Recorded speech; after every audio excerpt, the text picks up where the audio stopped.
The Brave Little Squirrel. Once upon a time in a big forest, there lived a tiny squirrel named Sam. Sam was smaller than the other squirrels, but he had a big heart. One sunny day, Sam found a shiny red apple.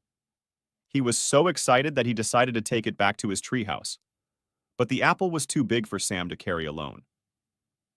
As Sam struggled, he saw his friend, a wise old owl named Ollie, sitting on a branch.